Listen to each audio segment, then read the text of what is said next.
avec vous, Frédéric Couteau, bonjour. Bonjour Andréane, bonjour à tous. À la une, Kabila, le paria. Les autorités congolaises tirent à boulet rouge sur l'ancien président. Kinshasa annonce en effet, relève le site Actualité CD, l'ouverture de poursuites judiciaires contre Joseph Kabila, accusé de participation directe à l'agression menée par le Rwanda à travers le mouvement terroriste AFC M23. Kinshasa ordonne aussi la saisie de l'ensemble de ses biens mobiliers et immobiliers. Des mesures de restriction de mouvement ont été prises à l'encontre de ses collaborateurs, présumés impliqués dans ce que les autorités qualifient d'affaires de haute trahison à l'égard de la nation. Enfin, le ministère de l'Intérieur a pour sa part suspendu les activités du Parti du Peuple pour la Reconstruction et la Démocratie, le PPRD, formation dirigée par le même Joseph Kabila. Coup de tonnerre sur la scène politique congolaise, s'exclame Afrique.com. Il s'agit là d'un basculement inédit dans l'histoire récente de la RDC, poursuit le site panafricain. Joseph Kabila, président de 2001 à 2019 et aujourd'hui sénateur à vie, était jusqu'à récemment resté en retrait de la vie politique active. Mais son retour et les accusations portées contre lui pourraient bien faire voler en éclats l'équilibre fragile issu de la transition démocratique. À Kinshasa, pointe encore Afrique.com, certains hauts responsables vont plus loin encore, désignant ouvertement Kabila comme le cerveau de la résurgence du M23 sous l'étiquette AFC. Une accusation grave, lourde de conséquences qui risque d'aggraver les tensions politiques alors que l'Est du pays reste en proie à de violents affrontements et à une crise humanitaire persistante. La question maintenant est de savoir, s'interroge Afrique.com, si la RDC a besoin d'un tel scénario à ce moment précis. Les mesures que s'apprête à prendre le pouvoir contre l'ancien dirigeant ne risquent-elles pas de créer plus de problèmes que d'en résoudre ? Ce qui a mis le feu aux poudres, c'est la présence de Joseph Kabila à Goma, ville occupée par le M23. Oui, d'après plusieurs sites d'information congolais, l'ancien président est dans la capitale du Nord Kivu depuis vendredi dernier.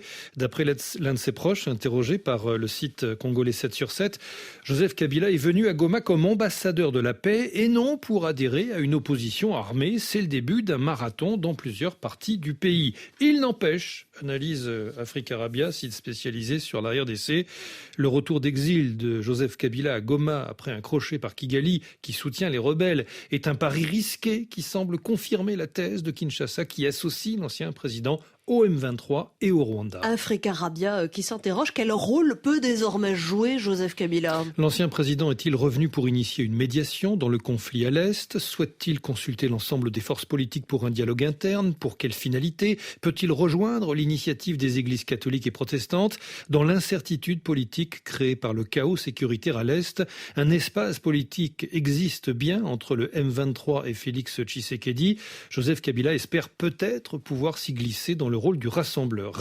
Pointe encore Afrique Arabia, reste qu'au sein de la société civile, on garde un bien mauvais souvenir des années Kabila, tripatouillage électoral, répression sanglante, corruption, prédation. L'ancien maître du Congo, qui a gouverné 18 ans sans partage, ferait davantage partie du problème que de la solution. La presse ouest-africaine s'interroge également. Que compte faire Kabila au juste ? Se demande le quotidien aujourd'hui à Ouagadougou. Quel est son poids réel sur le mouvement AFC M23 ? Que prépare Tshisekedi contre lui ? Va-t-il le faire inculper ou même embastiller ? Le Djeli à Conakry se demande si les mesures prises par Kinshasa contre Kabila ne sont pas de nature à isoler davantage le pouvoir congolais, qui a pourtant besoin d'un minimum de consensus pour faire face à la crise politico-sécuritaire.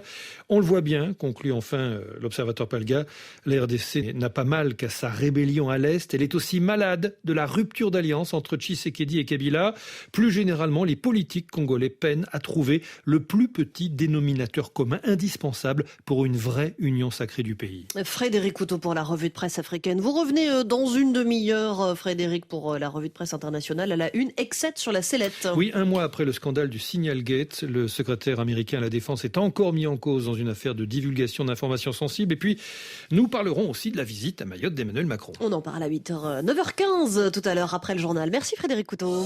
RFI, toute l'actualité.